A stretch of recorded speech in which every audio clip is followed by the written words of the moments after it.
स्वामी विवेकानंद कहते थे कि किसी की निंदा न करें। अगर आप मदद के लिए हाथ बढ़ा सकते हैं तो ज़रूर बढ़ाएं। अगर नहीं बढ़ा सकते तो अपने हाथ जोड़िए, अपने भाइयों को आशीर्वाद दीजिए और उन्हें उनके मार्ग पर जाने दीजिए। सुप्रभात, मैं हूं आपके साथ शालिनी खंडेलवाल। सबसे पहले नजर मुख्य गतिविधियों पर।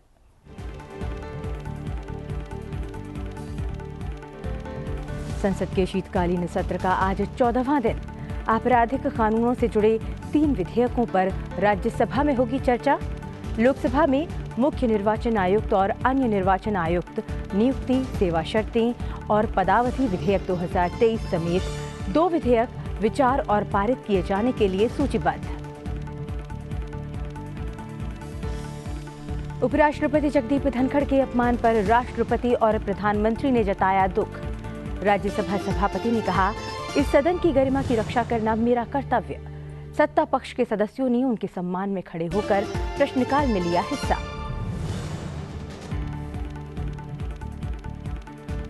आपराधिक कानूनों से संबंधित 3 विधेयक लोकसभा से हुए पारित। केंद्रीय गृह मंत्री अमित शाह बोले, तीनों कानून न्याय, पारदर्शिता और निष्पक्षता पर आधारित। मॉब लिंचिंग में मौत की सजा का प्रावधान, राजद्रोह जैसे काले कानून को समाप्त कर लाया गया है देशद्रोह कानून। कोविड के बढ़ते मामलों के मद्देनजर स्वास्थ्य मंत्री डॉक्टर मनसुख मांडविया ने की उच्च स्तरीय समीक्षा बैठक। कहा, देश में बीमारियों को रोकने के लिए सरकार मदद देने के लिए हमेशा तैयार। कोविड के उपस्वरूप JN.1 के 3 राज्यों में 21 नए मामले आए सामने। विश्व स्वास्थ्य संगठन ने कहा, वेरिएंट ऑफ इंटरेस्ट पर वैश्विक जन स्वास्थ्य के लिए ज्यादा खतरा नहीं। और राष्ट्रीय खेल पुरस्कार की घोषणा, चिराग चंद्रशेखर शेट्टी और रंकी रेड्डी सात्विक साईराज को मिलेगा मेजर ध्यानचंद खेल रत्न पुरस्कार। 2023 में उत्कृष्ट प्रदर्शन के लिए 26 खिलाड़ियों को दिया जाएगा अर्जुन पुरस्कार। 9 जनवरी 2024 को राष्ट्रपति द्रौपदी मुर्मू करेंगी खिलाड़ियों को सम्मानित।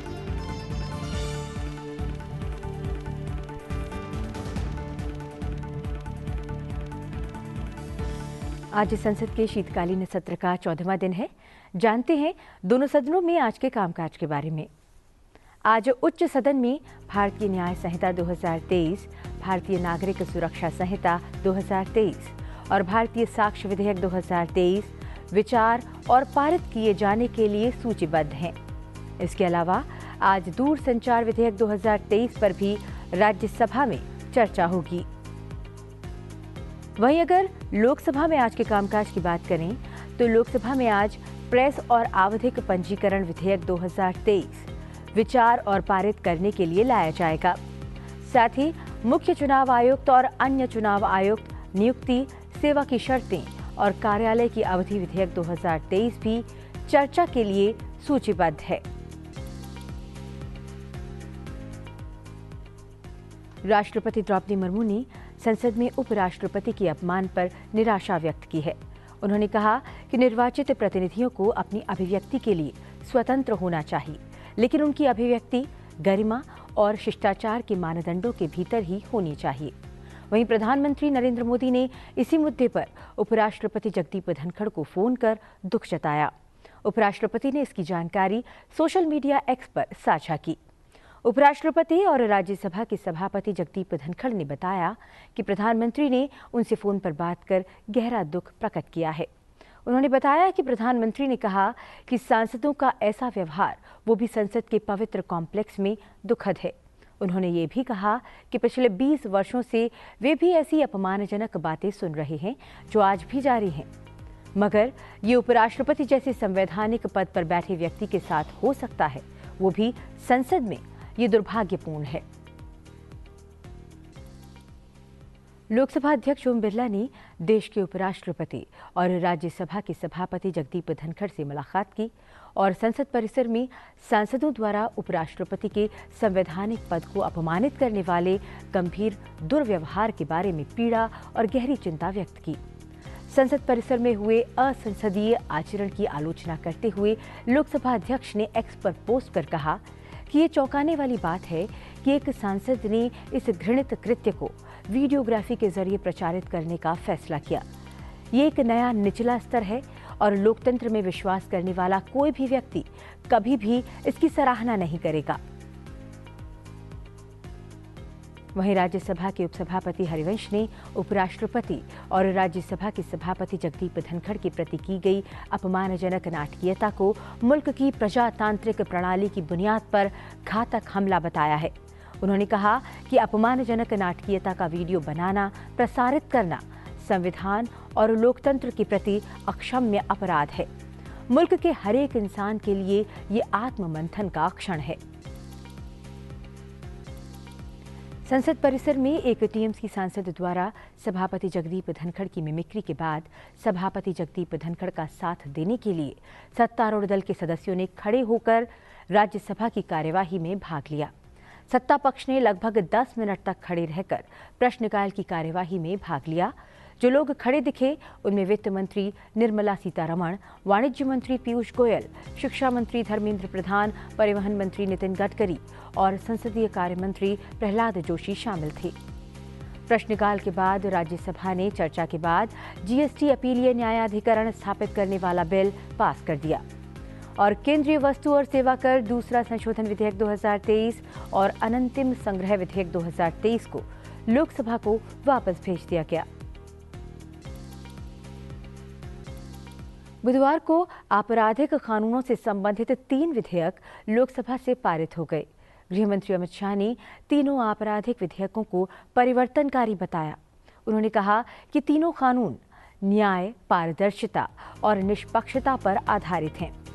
लोकसभा ने भारतीय न्याय द्वितीय संहिता 2023, भारतीय नागरिक सुरक्षा द्वितीय संहिता 2023 और भारतीय साक्ष्य द्वितीय विधेयक 2023 पारित कर दिया।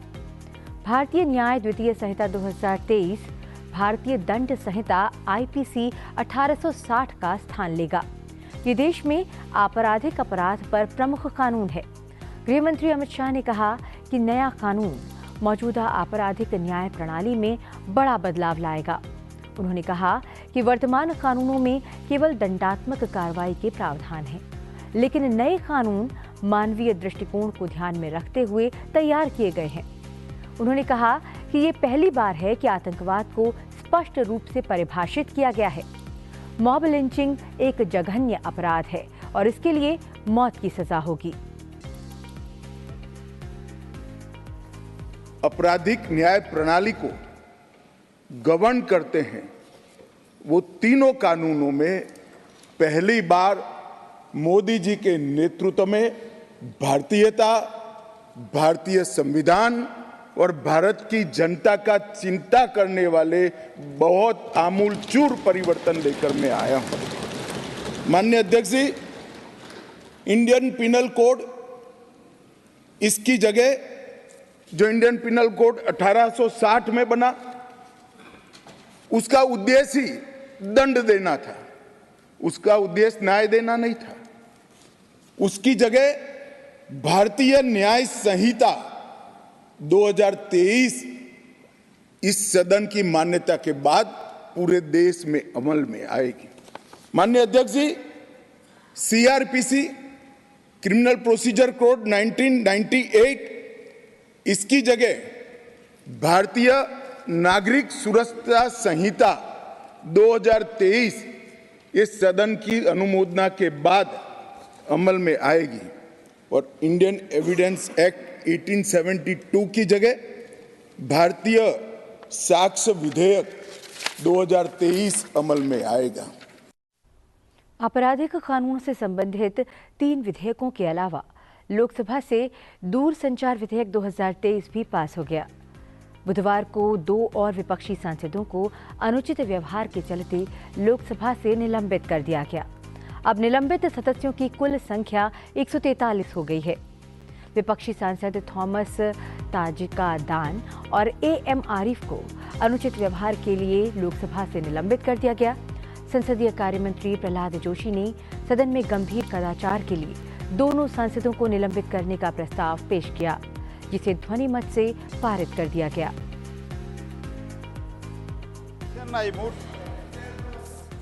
move the following, that this House, having taken serious note of the grave misconduct of Sri C. Thomas and Sri M. Arif MPs in utter disregard to the House and the authority of the Chair through display of the placards and entering into the well of the House, and having been named by the Chair, resolve that the above mentioned members may be suspended from the service of the House for the remainder session under Rule 374(2). प्रश्न है कि माननीय मंत्री जी द्वारा प्रस्तुत प्रस्ताव को स्वीकृत किया जाए।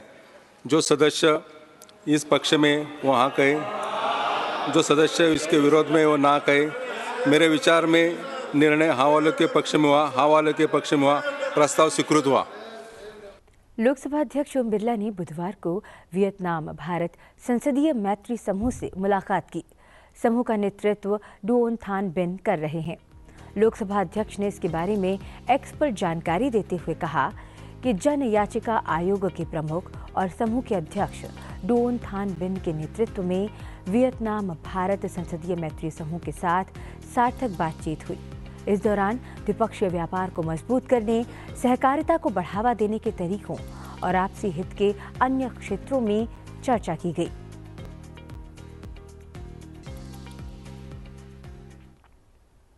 अमेरिकी नागरिक और खालिस्तान समर्थक गुरपतवंत सिंह पन्नू की हत्या की विफल साजिश का अमेरिका द्वारा आरोप लगाए जाने के बाद पहली बार प्रधानमंत्री नरेंद्र मोदी ने प्रतिक्रिया दी है। ब्रिटिश अखबार फाइनेंशियल टाइम्स को दिए इंटरव्यू में प्रधानमंत्री ने कहा कि अगर कोई हमें कोई सबूत देता है तो हम निश्चित रूप से इस पर गौर करेंगे। प्रधानमंत्री ने साथ ही कहा कि भारत और अमेरिका के संबंध मजबूत हैं। अखबार को दिए इंटरव्यू में प्रधानमंत्री ने कहा कि अगर भारतीय साजिश के बारे में कोई भी सबूत दिया जाता है तो हम इस पर निश्चित रूप से विचार करेंगे। उन्होंने आगे कहा कि अगर हमारे किसी नागरिक ने कुछ भी अच्छा या बुरा किया है तो हम उस पर विचार करने के लिए तैयार हैं। हमारी प्रतिबद्धता कानून के शासन के प्रति है। राष्ट्रपति द्रौपदी मुर्मू ने कहा है कि शिक्षा और स्वास्थ्य का विकास देश को 2047 तक विकसित राष्ट्र बनाने में महत्वपूर्ण भूमिका निभाएगा। तेलंगाना के सिकंदराबाद में MNR शैक्षणिक संस्थान के स्वर्ण जयंती समारोह में संबोधित करते हुए राष्ट्रपति ने कहा कि महिलाओं की जरूरतों, स्वास्थ्य और शिक्षा क्षेत्र में वंचितों को प्राथमिकता में रखा जाए। उन्होंने ग्रामीण लोगों को स्वास्थ्य और शिक्षा प्रदान करने पर विशेष बल देने की आवश्यकता पर भी जोर दिया। उन्होंने कहा कि तेलंगाना की समृद्ध संस्कृति और परंपराएं दुनिया भर में प्रसिद्ध हैं और हैदराबाद के IT कर्मचारी सबसे अधिक मांग में हैं। ये क्षेत्र सांस्कृतिक दृष्टि से बहुत संपन्न रहा है। मैं आशा करती हूँ कि इस संस्थान से जुड़े आप सब लोग ऐसा प्रयास करें जिससे कि केवल आपके शिक्षण संस्थानों के विद्यार्थियों ही नहीं बल्कि पूरे देश के युवा तेलंगाना की महान सांस्कृतिक परंपरा से सुपरिचित हो सके। तेलंगाना में सातवाहन, काकतीय और चालुक्य वंशों के शासन के दौरान संस्कृति और कला के क्षेत्र में असाधारण उपलब्धियां इतिहास में दर्ज है। तेलंगाना के लोग आधुनिक युग के महान कवियों दशरथी कृष्णम आचार्युलु तथा कोलोजी की कविताओं तथा जीवन मूल्यों से प्रेरणा लेते हैं। जब भी मैं तेलंगाना आती हूँ मुझे दशरथी कृष्णम आचार्युलु जी की ये अद्भुत पंक्ति सहज ही याद आती है। ना तेलंगाना कोटि रत्न नाल बीणा, अर्थात मेरा तेलंगाना करोड़ों रत्नों से जड़ित बीणा के समान है। देवियों और स्वजनों, आज भारत विश्व के नॉलेज इकोनॉमी में अपना महत्वपूर्ण स्थान रखता है। भारत की इस प्रतिष्ठा में तेलंगाना विशेषकर हैदराबाद में स्थित IT कंपनीज और यहाँ के प्रतिभाशाली IT प्रोफेशनल्स का बहुत बड़ा योगदान है। राष्ट्रपति द्रौपदी मुर्मू आज राष्ट्रपति निलयम में विभिन्न परियोजनाओं का उद्घाटन करेंगी। वहीं शुक्रवार को उनके कार्यक्रम की बात करें तो राष्ट्रपति निलयम में ही राज्य के गणमान्य व्यक्तियों, प्रमुख नागरिकों और शिक्षाविदों के लिए एक एट होम रिसेप्शन की मेजबानी करेंगी। अब बढ़ते हैं आगे। प्रधानमंत्री नरेंद्र मोदी ने कुवैत के अमीर के रूप में पदभार संभालने के लिए नए शासक शेख मेशाल को बधाई और शुभकामनाएं दी हैं। प्रधानमंत्री नरेंद्र मोदी ने शेख मेशाल अल अहमद अल जबर अल सबा को बधाई देते हुए कहा कि हमें विश्वास है कि आने वाले वर्षों में हमारे संबंध और मजबूत होंगे और कुवैत में भारतीय समुदाय को आगे बढ़ाते रहेंगे। आपको बता दें कि हाल ही में कुवैत के अमीर शेख नवाफ अल अहमद अल सबा का निधन हो गया था, जिसके बाद उनके भाई शेख मशाल को नया अमीर घोषित किया गया। कोरोना के नए वेरिएंट JN.1 के प्रसार और कोविड-19 के बढ़ते मामलों के मद्देनजर केंद्रीय स्वास्थ्य मंत्री मनसुख मांडविया ने बुधवार को भारत में कोविड-19 की स्थिति, निगरानी, रोकथाम और प्रबंधन के लिए सार्वजनिक स्वास्थ्य प्रणाली की तैयारियों की समीक्षा के लिए एक उच्च स्तरीय बैठक की अध्यक्षता की। उन्होंने कहा कि अलर्ट रहने की जरूरत है, लेकिन घबराने की जरूरत नहीं है। बैठक के दौरान स्वास्थ्य मंत्री मनसुख मांडविया ने कोविड-19 वायरस के नए और उभरते तनाव के खिलाफ सतर्क और तैयार रहने के महत्व पर जोर दिया। केंद्रीय स्वास्थ्य मंत्री ने सभी राज्यों से सतर्क रहने, निगरानी बढ़ाने, दवाओं, ऑक्सीजन सिलेंडर, वेंटिलेटर और टीकों का पर्याप्त भंडार सुनिश्चित करने का आग्रह किया। कोविड-19 के कुशल प्रबंधन को सुनिश्चित करने के लिए केंद्र और राज्यों के बीच संयुक्त प्रयासों की आवश्यकता को दोहराते हुए स्वास्थ्य मंत्री ने कहा कि हम केंद्र और राज्य दोनों स्तरों पर हर 3 महीने में एक बार मॉक ड्रिल करेंगे और सर्वोत्तम प्रथाओं को साझा करेंगे। वहीं WHO ने कोरोना वायरस के JN.1 स्वरूप के तेजी से बढ़ते मामलों के बीच इसे वेरिएंट ऑफ इंटरेस्ट करार दिया है। WHO ने साथ ही कहा है कि इससे वैश्विक जन स्वास्थ्य के लिए ज्यादा खतरा नहीं है। अब बढ़ते हैं आगे और बात करते हैं खेल जगत की। भारत के सबसे बड़े खेल सम्मान राष्ट्रीय खेल पुरस्कार 2023 की घोषणा कर दी गई है। बैडमिंटन खिलाड़ी सात्विक साईराज रंकीरेड्डी और चिराग शेट्टी को मेजर ध्यानचंद खेल रत्न पुरस्कार से सम्मानित किया जाएगा। वनडे विश्व कप में शानदार प्रदर्शन करने वाले क्रिकेटर मोहम्मद शमी और पैरा एशियाई खेलों की चैंपियन तीरंदाज शीतल देवी समेत 24 खिलाड़ियों को अर्जुन पुरस्कार प्रदान किया जाएगा। तीरंदाजी में ओजस प्रवीण देवताले और अदिति गोपीचंद स्वामी, एथलीट श्री शंकर एम और पारुल चौधरी, बॉक्सर मोहम्मद हुसामुद्दीन, शतरंज खिलाड़ी आर वैशाली, दृष्टिबाधित क्रिकेटर इलूरी अजय कुमार रेड्डी, घुड़सवारी खिलाड़ी अनुष अग्रवाल और दिव्यकृति सिंह, गोल्फर दीक्षा डागर, हॉकी में कृष्ण बहादुर पाठक और सुशीला चानू, कबड्डी खिलाड़ी पवन कुमार और रितु नेगी, खो खो खिलाड़ी नसरीन, लॉन बॉल खिलाड़ी पिंकी, निशानेबाज ऐश्वर्य प्रताप सिंह और ईशा सिंह, स्क्वैश खिलाड़ी हरिंदर पाल सिंह संधू, टेबल टेनिस खिलाड़ी अयहका मुखर्जी, पहलवान सुनील कुमार और अंतिम पंघाल, वुशु खिलाड़ी एन रोशिबिना देवी और पैरा कैनोइंग खिलाड़ी प्राची यादव को अर्जुन पुरस्कार प्रदान किया जाएगा। लाइफ टाइम अचीवमेंट के लिए ध्यानचंद पुरस्कार बैडमिंटन में मंजूषा कंवर, हॉकी में विनीत कुमार शर्मा और कबड्डी के लिए कविता सेल्वराज को दिया जाएगा। राष्ट्रपति द्रौपदी मुर्मू 9 जनवरी को राष्ट्रपति भवन में आयोजित एक समारोह में विजेताओं को पुरस्कार प्रदान करेंगी। सुप्रभात में अब बात करते हैं आज के दिन से जुड़े इतिहास की और जानते हैं आज के दिन से जुड़ी मुख्य घटनाओं के बारे में। 21 दिसंबर साल 1974 में INS सातवाहन को भारत के जहाजी बेड़े में शामिल किया गया। यह पनडुब्बी प्रशिक्षण देने वाला देश का पहला पोत है। इसका नाम सातवाहन राजवंश से लिया गया है, जिसने कभी प्रायद्वीपीय भारत के पूर्वी तट पर शासन किया था। साल 1986 में INS सातवाहन को एक विशेष पनडुब्बी प्रशिक्षण निर्माण में बदलने का निर्णय लिया गया। वर्तमान में INS की यह इकाई भारतीय नौसेना का प्रमुख पनडुब्बी प्रशिक्षण प्रतिष्ठान है। 21 दिसंबर साल 1898 को अंधेरे में उजाला फैलाने वाले रेडियम की खोज हुई। इसकी खोज मैडम क्यूरी ने अपने पति पियरे क्यूरी के साथ मिलकर की। मैडम क्यूरी ने खनिज का अध्ययन करके उससे यूरेनियम अलग कर दिया और बाकी बचे हुए हिस्से को उन्होंने रेडियम नाम दिया। इस खोज से चिकित्सा के क्षेत्र में बदलाव के साथ एक नई क्रांति हुई। रेडियम का इस्तेमाल कैंसर रोग के उपचार में किया जाता है। 21 दिसंबर साल 1968 को मानव ने अंतरिक्ष में एक नया इतिहास रचा। आज ही के दिन नासा द्वारा अपोलो 8 अंतरिक्ष यान को चांद की कक्षा में भेजा गया। इस यान को फ्लोरिडा के केप कैनेडी स्पेस सेंटर से सैटर्न V रॉकेट द्वारा प्रक्षेपित किया गया। यह अंतरिक्ष के इतिहास में पहली बार था जब 3 अंतरिक्ष यात्रियों को पृथ्वी की कक्षा से दूर चांद की कक्षा में भेजा गया।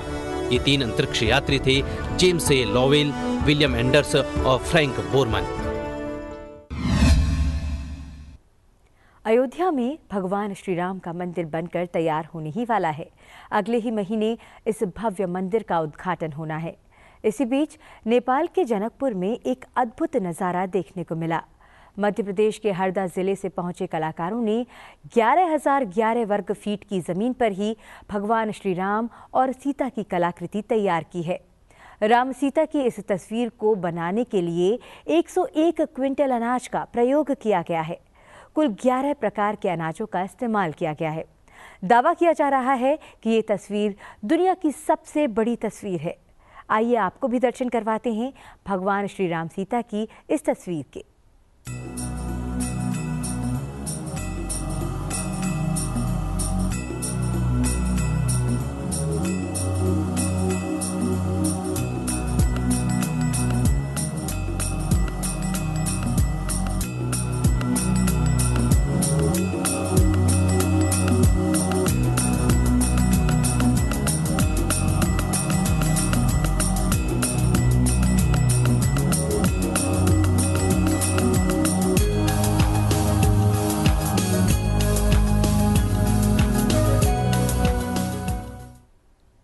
अब आपको लिए चलते हैं बाबा विश्वनाथ की नगरी वाराणसी में। वाराणसी में इन दिनों काशी तमिल संगमम का आयोजन किया जा रहा है, जिसे देखने के लिए न सिर्फ वाराणसी बल्कि आसपास के शहरों से लोग बनारस पहुंच रहे हैं। आइए चलते चलते आपको भी दिखाते हैं इस भव्य आयोजन की कुछ खूबसूरत झलकियां। आप बनी रहिए संसद टीवी के साथ। मुझे दीजिए आज्ञा। नमस्कार।